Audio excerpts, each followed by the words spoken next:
The Red-Headed League, written by Sir Arthur Conan Doyle. Narrated by Carl Mason. I had called upon my friend, Mr. Sherlock Holmes, one day in the autumn of last year, and found him in deep conversation with a very stout, florid-faced elderly gentleman with fiery red hair. With an apology for my intrusions, I was about to withdraw, when Holmes pulled me abruptly into the room and closed the door behind me. "You could not possibly have come at a better time, my dear Watson," he said cordially. "I was afraid that you were engaged." "So I am. Very much so." "Then I can wait in the next room." "Not at all. This gentleman, Mr. Wilson, has been my partner and helper in many of my most successful cases, and I have no doubt that he will be of the utmost use to me in yours also." The stout gentleman half rose from his chair and gave a bob of greeting, with a quick little questioning glance from his small, fat, encircled eyes. "Try the settee," said Holmes, relapsing into his armchair and putting his fingertips together, as was his custom when in judicial moods. "I know, my dear Watson, that you share my love of all that is bizarre and outside the conventions and humdrum routine of everyday life. You have shown your relish for it by the enthusiasm which has prompted you to chronicle, and if you will excuse my saying so, somewhat to embellish so many of my own little adventures. Your cases have indeed been of the greatest interest to me," I observed. "You will remember that I remarked the other day, just before we went into the very simple problem presented by Miss Mary Sutherland, that for strange effects and extraordinary combinations, we must go to life itself, which is always far more daring than any effort of the imagination. A proposition which I took the liberty of doubting." "You did, Doctor, but nonetheless, you must come round to my view, for otherwise I shall keep on piling fact upon fact on you until your reason breaks down under them and acknowledges me to be right. Now, Mr. Jabez Wilson here has been good enough to call upon me this morning and to begin a narrative which promises to be one of the most singular which I have listened to for some time.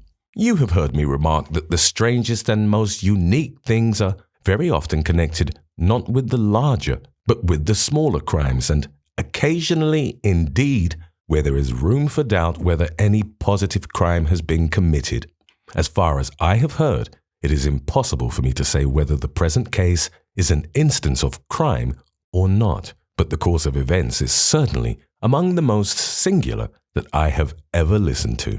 Perhaps, Mr. Wilson, you would have the great kindness to recommence your narrative. I ask you not merely because my friend Dr. Watson has not heard the opening part, but also because the peculiar nature of the story makes me anxious to have every possible detail from your lips. As a rule, when I have heard some slight indication of the course of events, I am able to guide myself by the thousands of other similar cases which occur to my memory. In the present instance, I am forced to admit that the facts are, to the best of my belief, unique." The portly client puffed out his chest with an appearance of some little pride and pulled a dirty and wrinkled newspaper from the inside pocket of his greatcoat. As he glanced down the advertisement column, with his head thrust forward and the paper flattened out upon his knee, I took a good look at the man and endeavored, after the fashion of my companion, to read the indications which might be presented by his dress or appearance. I did not gain very much, however, by my inspection. Our visitor bore every mark of being an average commonplace British tradesman, obese, pompous, and slow. He wore rather baggy grey shepherd's check trousers, a not over-clean black frock coat, unbuttoned in the front, and a drab waistcoat with a heavy brassy Albert chain, and a square pierced bit of metal dangling down as an ornament, a frayed top hat, and a faded brown overcoat with a wrinkled velvet collar lay upon a chair beside him. Altogether look as I would, there was nothing remarkable about the man save his blazing red head and the expression of extreme chagrin and discontent upon his features. Sherlock Holmes's quick eye took in my occupation, and he shook his head with a smile as he noticed my questioning glances. Beyond the obvious facts that he has at some time done manual labor, that he takes snuff, that he is a Freemason, that he has been in China, and that he has done a considerable amount of writing lately, I can deduce nothing else. Mr. Jabez Wilson started up in his chair, with his forefinger upon the paper but his eyes upon my companion. "How in the name of good fortune did you know all that, Mr. Holmes?" he asked. "How did you know, for example, that I did manual labor? It's as true as gospel, for I began as a ship's carpenter." "Your hands, my dear sir, your right hand is quite a size larger than your left. You have worked with it, and the muscles are more developed. Well, the snuff, then, and the Freemasonry? I won't insult your intelligence by telling you how I read that, especially as, rather against the strict rules of your order, you use an arc and compass breastpin. Ah, of course, I forgot that. But the writing, what else can be indicated by that right cuff so very shiny for 5 inches, and the left one with the smooth patch near the elbow, where you rest it upon the desk? Well, but China. The fish that you have tattooed immediately above your right wrist could only have been done in China. I have made a small study of tattoo marks and have even contributed to the literature of the subject. That trick of staining the fish's scales of a delicate pink is quite peculiar to China. When in addition I see a Chinese coin hanging from your watch chain, the matter becomes even more simple." Mr. Jabez Wilson laughed heavily. "Well, I never," said he. "I thought at first that you had done something clever, but I see that there was nothing in it after all." "I begin to think, Watson," said Holmes, "that I make a mistake in explaining. Omni ignotum pro magnifico. You know, and my poor little reputation, such as it is, will suffer shipwreck if I am so candid. Can you not find the advertisement, Mr. Wilson?" "Yes, I have got it now," he answered with his thick red finger planted halfway down the column. "Here it is. This is what began it all.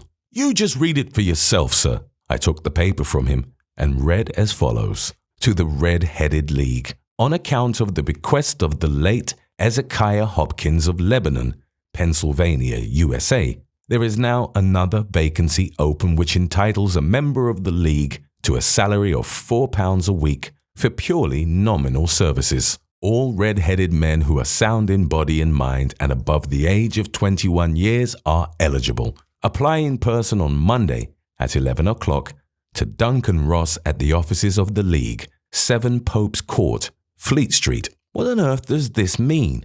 I ejaculated after I had twice read over the extraordinary announcement. Holmes chuckled and wriggled in his chair, as was his habit when in high spirits. "It is a little off the beaten track, isn't it?" said he. "And now, Mr. Wilson, off you go at scratch and tell us all about yourself, your household, and the effect which this advertisement had upon your fortunes. You will first make a note, Doctor, of the paper and the date. It is the Morning Chronicle of April 27, 1890, just 2 months ago. Very good.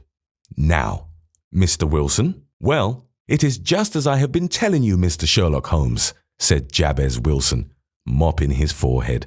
"I have a small pawnbroker's business at Coburg Square, near the city. It's not a very large affair, and of late years it has not done more than just give me a living. I used to be able to keep 2 assistants, but now I only keep 1, and I would have a job to pay him, but that he is willing to come for half wages so as to learn the business." "What is the name of this obliging youth?" asked Sherlock Holmes. "His name is Vincent Spaulding, and he's not such a youth either. It's hard to say his age. I should not wish a smarter assistant, Mr. Holmes, and I know very well that he could better himself and earn twice what I am able to give him. But after all, if he is satisfied, why should I put ideas in his head? Why indeed? You seem most fortunate in having an employee who comes under the full market price. It is not a common experience among employers in this age. I don't know that your assistant is not as remarkable as your advertisement." "Oh, he has his faults too," said Mr. Wilson. "Never was such a fellow for photography, snapping away with a camera when he ought to be improving his mind, and then diving down into the cellar like a rabbit into its hole to develop his pictures. That is his main fault. But on the whole, he's a good worker. There's no vice in him. He is still with you, I presume?" Yes, sir. He and a girl of 14, who does a bit of simple cooking and keeps the place clean. That's all I have in the house, for I am a widower and never had any family. We live very quietly, sir, the three of us, and we keep a roof over our heads and pay our debts if we do nothing more. The first thing that puts us out was that advertisement. Spaulding, he came down into the office just this day, 8 weeks, with this very paper in his hand, and he says, "I wish to the Lord, Mr. Wilson, that I was a red-headed man." "Why that?" I asks. "Why," says he, "here's another vacancy on the League of the Red-Headed Men. It's worth quite a little fortune to any man who gets it, and I understand that there are more vacancies than there are men, so that the trustees are at their wits' end what to do with the money. If my hair would only change colour, here's a nice little crib all ready for me to step into." "Why, what is it then?" I asked. "You see, Mr. Holmes, I am a very stay-at-home man, and as my business came to me instead of my having to go to it, I was often weeks on end without putting my foot over the doormat. In that way, I didn't know much of what was going on outside, and I was always glad of a bit of news." "Have you never heard of the League of the Red-Headed Men?" he asked with his eyes open. "Never? Why, I wonder at that, for you are eligible yourself for one of the vacancies. And what are they worth?" I asked.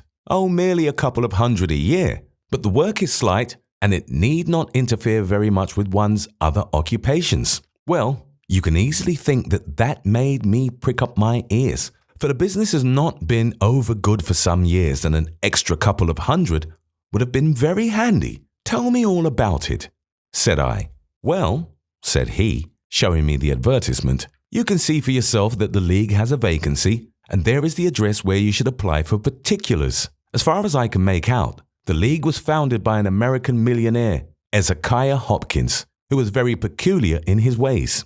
He was himself red-headed, and he had a great sympathy for all red-headed men. So when he died, it was found that he had left his enormous fortune in the hands of trustees, with instructions to apply the interest to those providing of easy berths to men whose hair is of that colour. From all I hear, it is splendid pay and very little to do." "But," said I, "there would be millions of red-headed men who would apply." "Not so many as you might think," he answered. "You see, it is really confined to Londoners and to grown men." This American had started from London when he was young, and he wanted to do the old town a good turn. Then again, I have heard it is no use your applying if your hair is light red or dark red, or anything but real bright, blazing, fiery red. Now, if you cared to apply, Mr. Wilson, you would just walk in, but perhaps it would hardly be worth your while to put yourself out of the way for the sake of a few £100.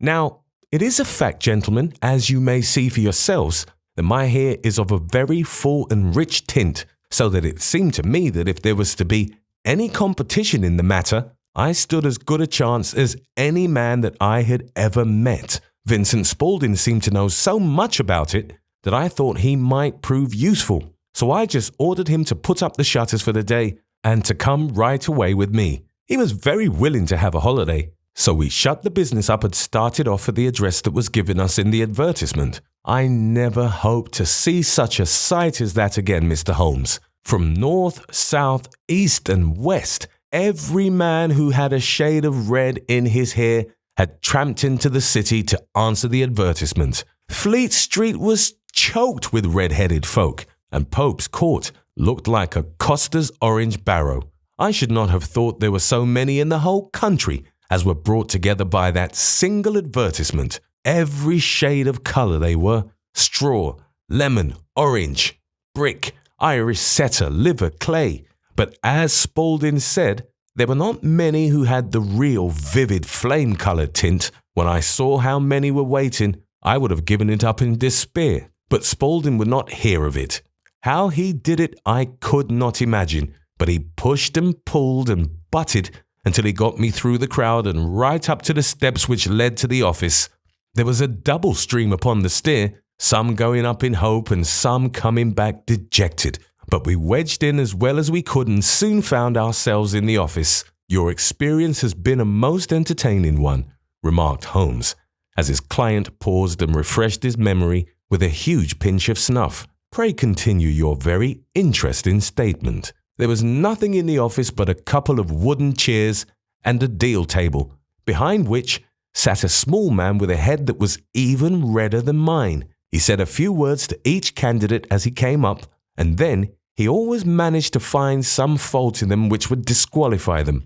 Getting a vacancy did not seem to be such a very easy matter after all. However, when our turn came, the little man was much more favourable to me than to any of the others, and he closed the door as we entered, so that he might have a private word with us. "This is Mr. Jabez Wilson," said my assistant, "and he is willing to fill a vacancy in the league." "And he is admirably suited for it," the other answered.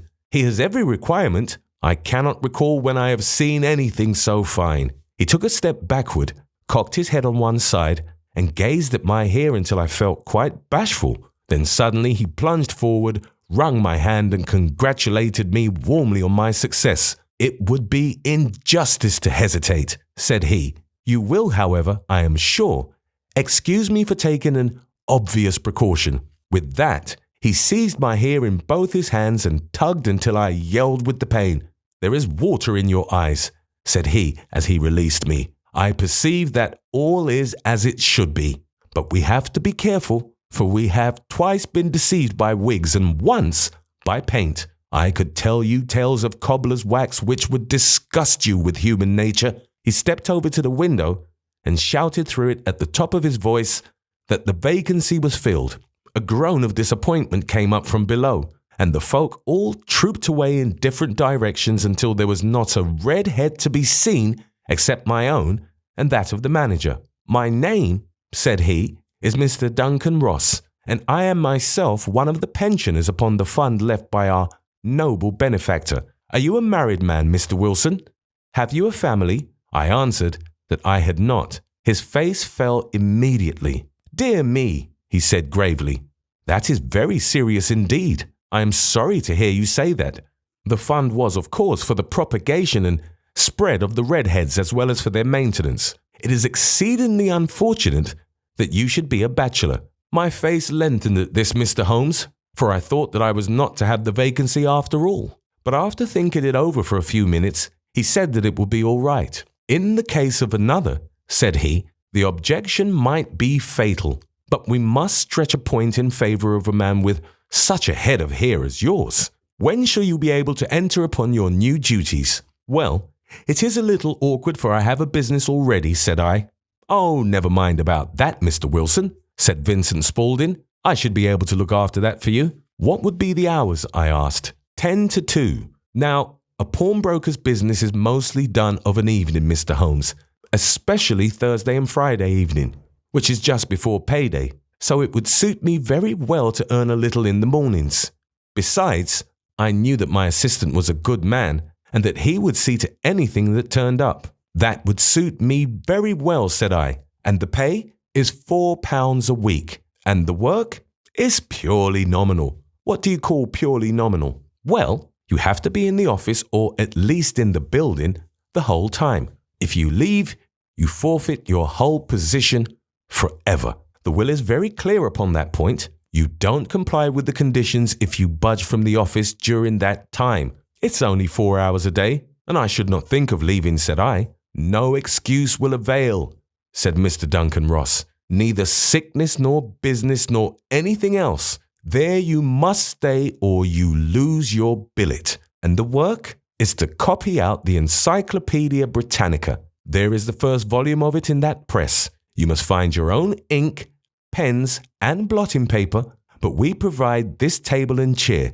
Will you be ready tomorrow?" "Certainly," I answered. "Then goodbye, Mr. Jabez Wilson, and let me congratulate you once more on the important position which you have been fortunate enough to gain." He bowed me out of the room, and I went home with my assistant, hardly knowing what to say or do. I was so pleased at my own good fortune. Well, I thought over the matter all day, and by evening I was in low spirits again, for I had quite persuaded myself that the whole affair must be some great hoax or fraud, though what its object might be, I could not imagine. It seemed altogether past belief that anyone could make such a will, or that they would pay such a sum for doing anything so simple as copying out the Encyclopædia Britannica. Vincent Spaulding did what he could to cheer me up, but by bedtime, I had reasoned myself out of the whole thing. However, in the morning I determined to have a look at it anyhow. So I bought a penny bottle of ink, and with a quill pen and 7 sheets of foolscap paper, I started off for Pope's Court. Well, to my surprise and delight, everything was as right as possible. The table was set out ready for me, and Mr. Duncan Ross was there to see that I got fairly to work. He started me off upon the letter A, and then he left me. But he would drop in from time to time to see that all was right with me. At 2 o'clock, he bade me good day, complimented me upon the amount that I had written, and locked the door of the office after me.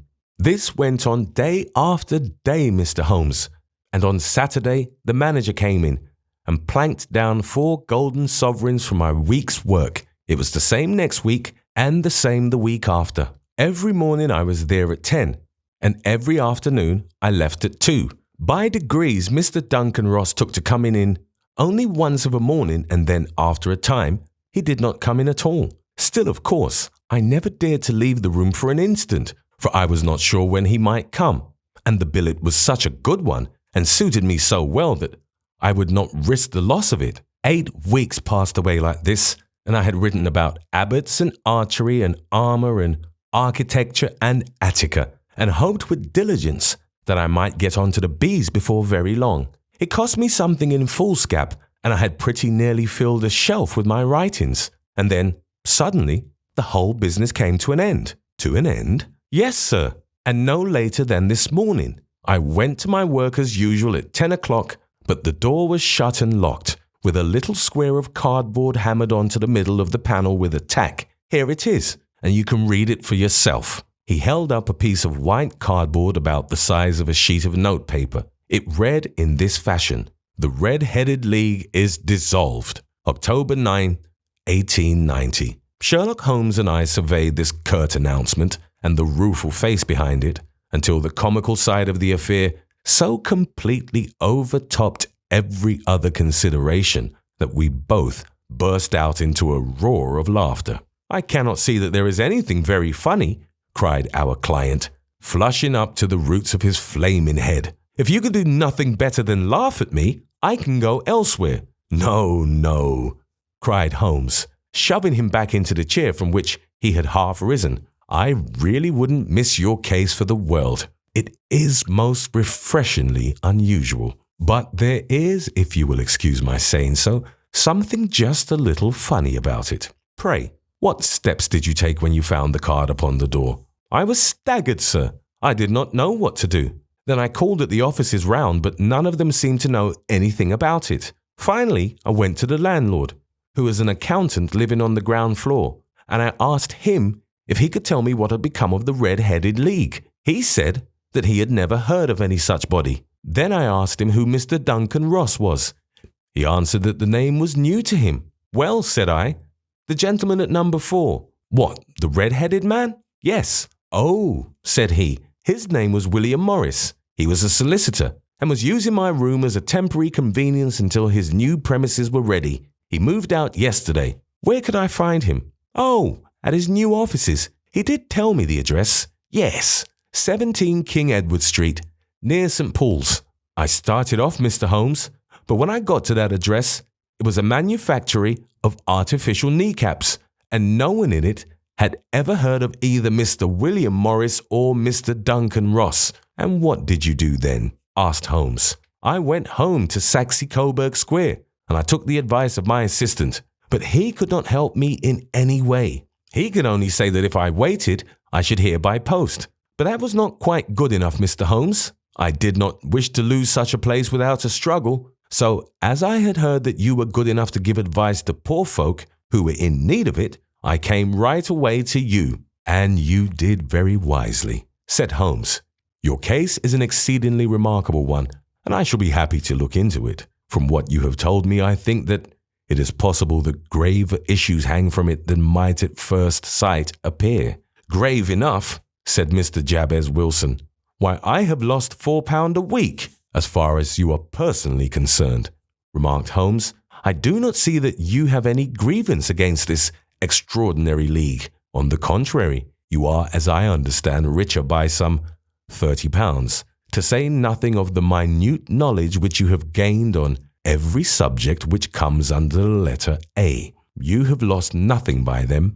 No, sir, but I want to find out about them, and who they are, and what their object was in playing this prank, if it was a prank, upon me. It was a pretty expensive joke for them, for it cost them £32. We shall endeavour to clear up these points for you. And first, 1 or 2 questions. Mr. Wilson, this assistant of yours who first called your attention to the advertisement, how long had he been with you? About a month, then. How did he come? In answer to an advertisement, was he the only applicant? No, I had a dozen. Why did you pick him? Because he was handy and would come cheap.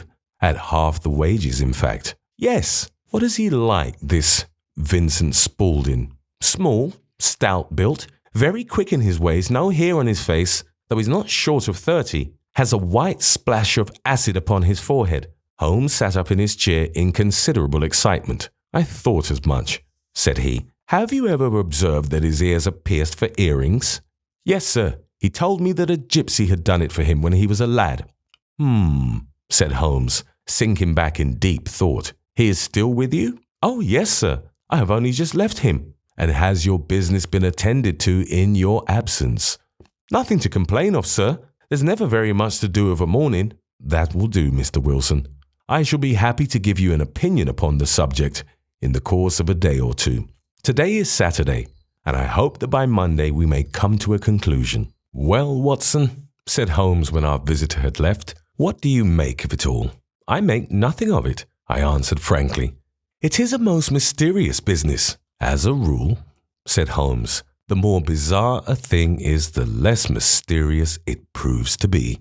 It is your commonplace, featureless crimes which are really puzzling, just as a commonplace face is the most difficult to identify. But I must be prompt over this matter. What are you going to do then? I asked. To smoke, he answered. It is quite a 3-pipe problem, and I beg that you won't speak to me for 50 minutes. He curled himself up in his chair, with his thin knees drawn up to his hawk-like nose, and there he sat with his eyes closed and his black clay pipe thrusting out like the bill of some strange bird. I had come to the conclusion that he had dropped to sleep, and indeed was nodding myself, when he suddenly sprang out of his chair with the gesture of a man who has made up his mind, and put his pipe down upon the mantelpiece. Sarah Sate plays at the St. James's Hall this afternoon, he remarked. What do you think, Watson? Could your patient spare you for a few hours? I have nothing to do today. My practice is never very absorbing. Then put on your hat and come. I am going through the city first, and we can have some lunch on the way. I observe that there is a good deal of German music on the program, which is rather more to my taste than Italian or French. It is introspective, and I want to introspect. Come along. We travelled by the Underground as far as Aldersgate, and the short walk took us to Saxe-Coburg Square, the scene of the singular story which we had listened to in the morning. It was a poky little, shabby-genteel place, where 4 lines of dingy 2-storied brick houses looked out into a small railed-in enclosure, where a lawn of weedy grass and a few clumps of faded laurel bushes made a hard fight against a smoke-laden and uncongenial atmosphere. 3 gilt balls and a brown board with Jabez Wilson in white letters upon a corner house announced the place where our red-headed client carried on his business. Sherlock Holmes stopped in front of it with his head on one side and looked it all over, with his eyes shining brightly between puckered lids. Then he walked slowly up the street and then down again to the corner, still looking keenly at the houses. Finally, he returned to the pawnbroker's, and having thumped vigorously upon the pavement with his stick 2 or 3 times, he went up to the door and knocked. It was instantly opened by a bright-looking, clean-shaven young fellow who asked him to step in. "Thank you," said Holmes. "I only wished to ask you how you would go from here to the Strand." "3rd right, 4th left," answered the assistant promptly, closing the door. "Smart fellow that," observed Holmes as we walked away. "He is, in my judgment, the 4th smartest man in London, and for daring I am not sure that he has not a claim to be 3rd. I have known something of him before." "Evidently," said I. Mr. Wilson's assistant counts for a good deal in this mystery of the Red-Headed League. I am sure that you inquired your way merely in order that you might see him. Mr. Wilson's assistant counts for a good deal in this mystery of the Red-Headed League. I am sure that you inquired your way merely in order that you might see him, not him. What then? The knees of his trousers. And what did you see? What I expected to see. Why did you beat the pavement? My dear doctor, this is a time for observation, not for talk. We are spies in an enemy's country. We know something of Saxe-Coburg Square. Let us now explore the parts which lie behind it. The road in which we found ourselves as we turned round the corner from the retired Saxe-Coburg Square presented as great a contrast to it as the front of a picture does to the back.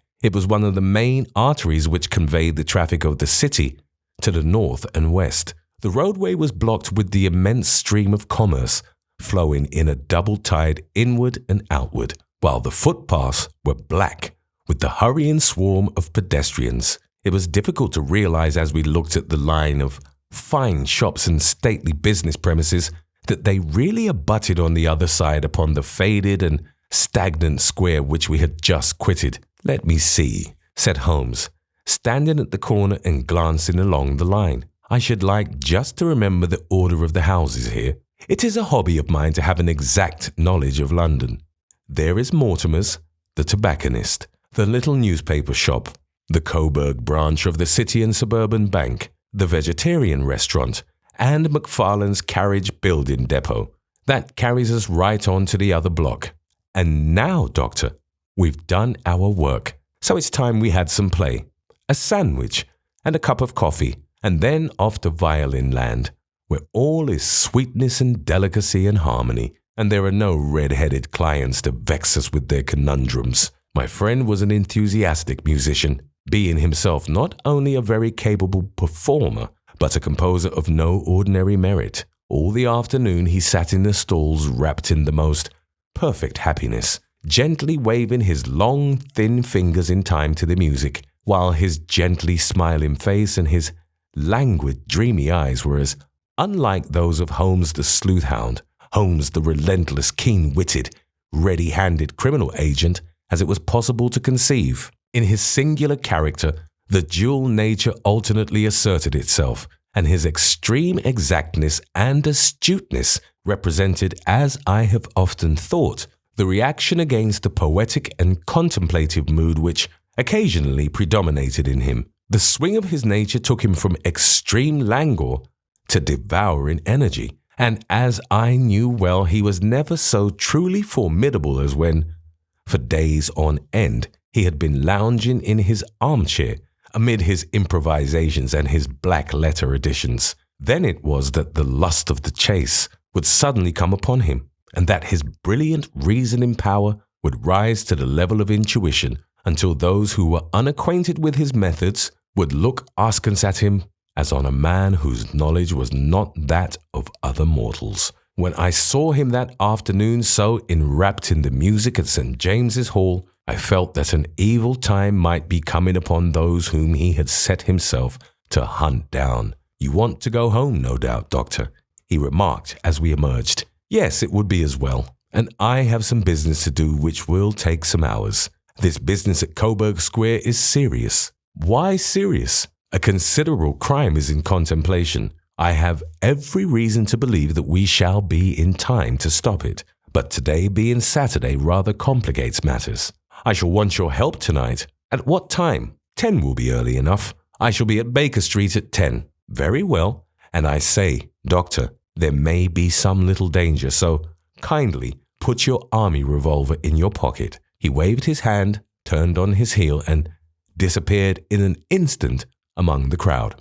I trust that I am not more dense than my neighbors, but I was always oppressed with a sense of my own stupidity in my dealings with Sherlock Holmes. Here I had heard what he had heard. I had seen what he had seen, and yet from his words it was evident that he saw clearly not only what had happened, but what was about to happen, while to me the whole business was still confused and grotesque. As I drove home to my house in Kensington, I thought over it all, from the extraordinary story of the red-headed copier of the Encyclopædia down to the visit to Saxe Coburg Square, and the ominous words with which he had parted from me. What was this nocturnal expedition, and why should I go armed? Where were we going, and what were we to do? I had the hint from Holmes that this smooth-faced pawnbroker's assistant was a formidable man, a man who might play a deep game. I tried to puzzle it out, but gave it up in despair and set the matter aside until night should bring an explanation. It was 9:15 when I started from home and made my way across the park and so through Oxford Street to Baker Street. 2 hansoms were standing at the door, and as I entered the passage I heard the sound of voices from above. On entering his room, I found Holmes in animated conversation with 2 men, one of whom I recognized as Peter Jones, the official police agent, while the other was a long, thin, sad-faced man with a very shiny hat and oppressively respectable frock coat. "Ah, our party is complete," said Holmes, buttoning up his pea-jacket and taking his heavy hunting crop from the rack. "Watson, I think you know Mr. Jones of Scotland Yard. Let me introduce you to Mr. Merriweather, who's to be our companion in tonight's adventure. We're hunted in couples again, Doctor, you see," said Jones in his consequential way. "Our friend here is a wonderful man for starting a chase. All he wants is an old dog to help him do the running down." "I hope a wild goose may not prove to be the end of our chase," observed Mr. Merriweather gloomily. "You may place considerable confidence in Mr. Holmes, sir," said the police agent loftily. "He has his own little methods, which are, if he won't mind my saying so, just a little too theoretical and fantastic, but he has the makings of a detective in him. It is not too much to say that once or twice, as in that business of the Sholto murder and the Agra treasure, he has been more nearly correct than the official force." "Oh, if you say so, Mr. Jones, it is all right," said the stranger with deference. "Still, I must confess that I miss my rubber. It is the first Saturday night for 27 years that I've not had my rubber." "I think you will find," said Sherlock Holmes, "that you will play for a higher stake tonight than you have ever done yet, and that the play will be more exciting for you, Mr. Merriweather. The stake will be some £30,000, and for you, Jones, it will be the man upon whom you wish to lay your hands. John Clay, the murderer, thief, smasher, and forger.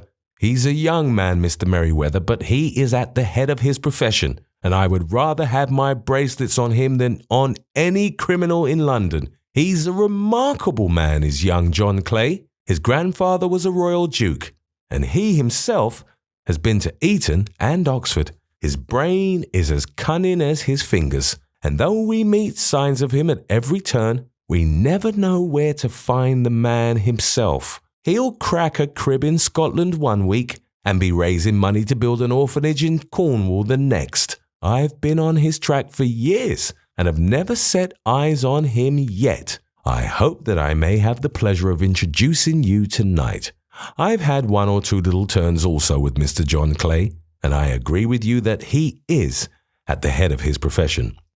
It is past 10, however, and quite time that we started. If you two will take the first hansom, Watson and I will follow in the second." Sherlock Holmes was not very communicative during the long drive and lay back in the cab humming the tunes which he had heard in the afternoon. We rattled through an endless labyrinth of gas-lit streets until we emerged into Farrington Street. "We are close there now," my friend remarked. "This fellow Merriweather is a bank director and personally interested in the matter.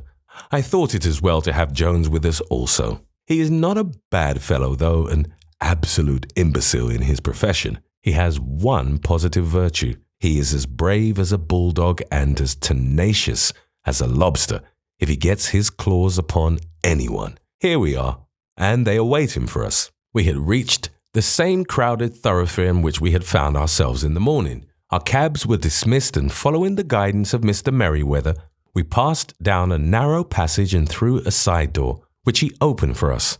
Within, there was a small corridor which ended in a very massive iron gate. This also was opened and led down a flight of winding stone steps, which terminated at another formidable gate.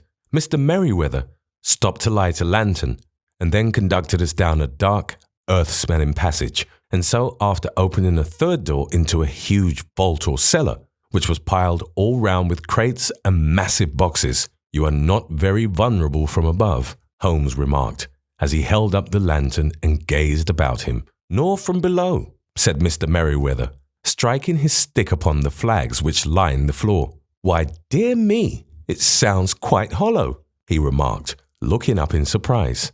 I must really ask you to be a little more quiet, said Holmes severely. You have already imperiled the whole success of our expedition. Might I beg that you would have the goodness to sit down upon one of those boxes and not to interfere? The solemn Mr. Merriweather perched himself upon a crate with a very injured expression upon his face, while Holmes fell upon his knees upon the floor and with the lantern and a magnifying lens began to examine minutely the cracks between the stones. A few seconds sufficed to satisfy him, for he sprang to his feet again and put his glass in his pocket. We have at least an hour before us, he remarked, for they can hardly take any steps until the good pawnbroker is safely in bed. Then they will not lose a minute, for the sooner they do their work, the longer time they will have for their escape. We are at present, Doctor, as no doubt you have divined, in the cellar of the city branch of one of the principal London banks. Mr. Merriweather is the chairman of directors, and he will explain to you that there are reasons why the more daring criminals of London should take a considerable interest in this cellar at present. It is our French gold, whispered the director. We have had several warnings that an attempt might be made upon it. Your French gold? Yes. We had occasion some months ago to strengthen our resources and borrowed for that purpose 30,000 Napoleons from the Bank of France. It has become known that we have never had occasion to unpack the money and that it is still lying in our cellar. The crate upon which I sit contains 2,000 Napoleons packed between layers of lead foil. Our reserve of bullion is much larger at present than is usually kept in a single branch office, and the directors have had misgivings upon the subject, which were very well justified, observed Holmes. And now it is time that we arranged our little plans. I expect that within an hour matters will come to a head. In the meantime, Mr. Merriweather, we must put the screen over that dark lantern. And sit in the dark? I am afraid so. I had brought a pack of cards in my pocket, and I thought that, as we were a partie carrée, you might have your rubber after all. But I see that the enemy's preparations have gone so far that we cannot risk the presence of a light. And first of all, we must choose our positions. These are daring men, and though we shall take them at a disadvantage, they may do us some harm unless we are careful. I shall stand behind this crate, and do you conceal yourselves behind those. Then when I flash a light upon them, close in swiftly. If they fire, Watson, have no compunction about shooting them down. I placed my revolver cocked upon the top of the wooden case behind which I crouched. Holmes shot the slide across the front of his lantern and left us in pitch darkness, such an absolute darkness as I have never before experienced. The smell of hot metal remained to assure us that the light was still there, ready to flash out at a moment's notice. To me, with my nerves worked up to a pitch of expectancy, there was something depressing and subduing in the sudden gloom, and in the cold, dank air of the vault. They have but one retreat, whispered Holmes. That is back through the house into Saxe Coburg Square. I hope that you have done what I asked you, Jones. I have an inspector and 2 officers waiting at the front door. Then we have stopped all the holes, and now we must be silent and wait. What a time it seemed! From comparing notes afterwards, it was but an hour and a quarter, yet it appeared to me that the night must have almost gone and the dawn be breaking above us. My limbs were weary and stiff, for I feared to change my position. Yet my nerves were worked up to the highest pitch of tension, and my hearing was so acute that I could not only hear the gentle breathing of my companions, but I could distinguish the deeper, heavier in-breath of the bulky Jones from the thin, sighing note of the bank director. From my position, I could look over the case in the direction of the floor. Suddenly my eyes caught the glint of a light. At first it was but a lurid spark upon the stone pavement. Then it lengthened out until it became a yellow line, and then without any warning or sound, a gash seemed to open and a hand appeared, a white, almost womanly hand, which felt about in the center of the little area of light. For a minute or more, the hand with its writhing fingers protruded out of the floor. Then it was withdrawn as suddenly as it appeared, and all was dark again save the single lurid spark which marked a chink between the stones. Its disappearance, however, was but momentary. With a rending, tearing sound, one of the broad white stones turned over upon its side and left a square gaping hole, through which streamed the light of a lantern. Over the edge there peeped a clean-cut, boyish face, which looked keenly about it, and then, with a hand on either side of the aperture, drew itself shoulder-high and waist-high until one knee rested upon the edge. In another instant, he stood at the side of the hole and was hauling after him a companion, lithe and small like himself, with a pale face and a shock of very red hair. "It's all clear," he whispered. "Have you the chisel and the bags?" "Great Scott! Jump, Archie, jump, and I'll swing for it." Sherlock Holmes had sprung out and seized the intruder by the collar. The other dived down the hole, and I heard the sound of rending cloth as Jones clutched at his skirts. The light flashed upon the barrel of a revolver, but Holmes's hunting crop came down on the man's wrist, and the pistol clinked upon the stone floor. "It's no use, John Clay," said Holmes blandly. "You have no chance at all." "So I see," the other answered with the utmost coolness. "I fancy that my pal is all right, though. I see you have got his coattails." "There are 3 men waiting for him at the door," said Holmes. "Oh, indeed. You seem to have done the thing very completely. I must compliment you." "And I you," Holmes answered. "Your red-headed idea was very new and effective." "You'll see your pal again presently," said Jones. "He's quicker at climbing down holes than I am. Just hold out while I fix the derbies." "I beg that you will not touch me with your filthy hands," remarked our prisoner, as the handcuffs clattered upon his wrists. "You may not be aware that I have royal blood in my veins. Have the goodness also, when you address me, always to say, 'Sir' and 'please.'" "All right," said Jones with a stare and a snigger. "Well, would you please, sir, march upstairs, where we can get a cab to carry your highness to the police station?" "That is better," said John Clay serenely. He made a sweeping bow to the 3 of us and walked quietly off in the custody of the detective. "Really, Mr. Holmes," said Mr. Merriweather, as we followed them from the cellar, "I do not know how the bank can thank you or repay you. There is no doubt that you have detected and defeated, in the most complete manner, one of the most determined attempts at bank robbery that have ever come within my experience." "I have had 1 or 2 little scores of my own to settle with Mr. John Clay," said Holmes. "I have been at some small expense over this matter, which I shall expect the bank to refund. But beyond that, I am amply repaid by having had an experience which is in many ways unique, and by hearing the very remarkable narrative of the Red-Headed League. You see, Watson," he explained in the early hours of the morning as we sat over a glass of whiskey and soda in Baker Street, "it was perfectly obvious from the first that the only possible object of this rather fantastic business of the advertisement of the League and the copying of the Encyclopædia must be to get this not over-bright pawnbroker out of the way for a number of hours every day. It was a curious way of managing it, but really it would be difficult to suggest a better. The method was no doubt suggested to Clay's ingenious mind by the colour of his accomplice's hair. The £4 a week was a law which must draw him. And what was it to them who were playing for thousands? They put in the advertisement, "One rogue has the temporary office, the other rogue incites the man to apply for it." And together they managed to secure his absence every morning in the week. From the time that I heard of the assistant having come for half wages, it was obvious to me that he had some strong motive for securing the situation. But how could you guess what the motive was? Had there been women in the house, I should have suspected a mere vulgar intrigue. That, however, was out of the question. The man's business was a small one, and there was nothing in his house which could account for such elaborate preparations and such an expenditure as they were at. It must then be something out of the house. What could it be? I thought of the assistant's fondness for photography and his trick of vanishing into the cellar. The cellar.